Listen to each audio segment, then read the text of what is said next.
Strangely enough, I'm not even a big wine drinker. I like wine, but I'm by no means knowledgeable. And I work on the event side of the business, and I'm the winemaker.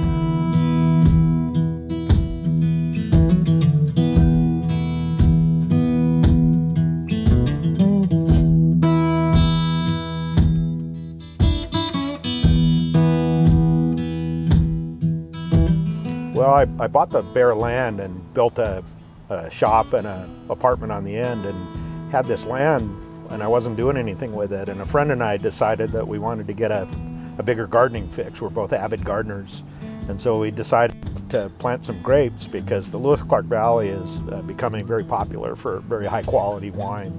And we thought if we could grow some nice grapes, we'd have buyers. Really what happened was we didn't know that our trellis was inadequate because we didn't have any experience. The vines got huge, and because they didn't have a good trellis to support them, they kind of fell over and exposed all the clusters to the sun. So the only other choice was to buy some equipment and make some wine. So that's what we did. And it was so much fun, we ended up getting licensed in 2017 as a legal winery. Well, this is my beautiful daughter, Amy, and she grew up in Lewiston. And when you were, what, 17, 18? 18. She wanted to go to college in the city and on the beach, and she ended up in Hawaii. And graduated, got a job, met this fine young man, Billy, and stayed there for 13 years? 14 years, yeah. And then a couple years ago, they moved back here. My role is ever evolving, really. It started as kind of to help with social media push and kind of events a little bit and just random stuff. And then recently, actually, I've come on full-time with Billy to help with a kombucha. For us, I think continuing to grow the kombucha business, we're gaining some great momentum, and that's really kicking off. And then events are always going to be a huge thing around here, primarily what we do up here. To me, it's who we meet and the connections that we make while we're up here doing what we're doing.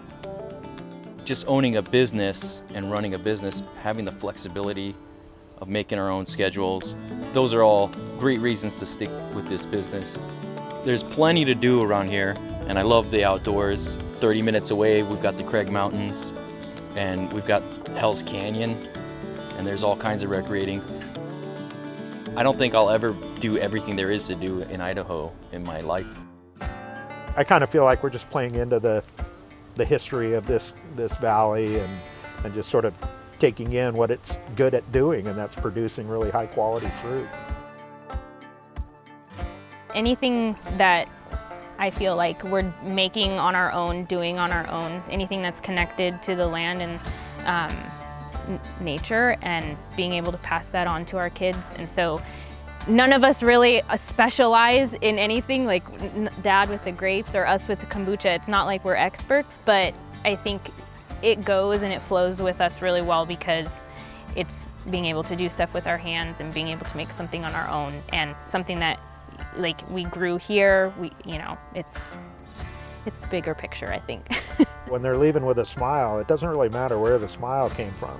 It's just really gratifying that what we did here put that smile on their face. You know, when people come up here, they like that it's just sort of rinky-dink.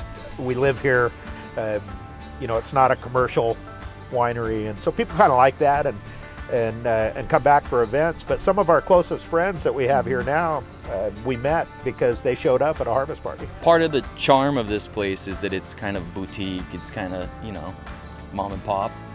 I'm fine just making a little bit of wine that's only known in this really small little community here.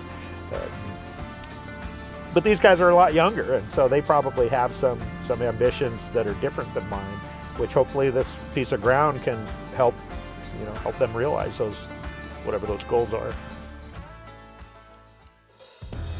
Before there was a vineyard, a friend of mine used to throw a party, and he called it Rock the Block. He was a musician, and he kind of burned out on doing it, and we happened to be out having some beers one night, and he sort of convinced me to continue the tradition up here, and we were trying to think of names to call it, and somebody said, well, Spiral Highway Party, Spiral Highway Rock, Spiral Rock. as in rock music, and it stuck. And so we promoted this big music party that we had with a whole bunch of bands and everything, and it was called Spiral Rock. Now we've done, what, 6 of them, I think? Yeah. Yeah. And when it came time to pick a name for the winery, that just stuck. It doesn't really have anything to do with all the rocks that are around here. I just like those for landscaping. The rock was music.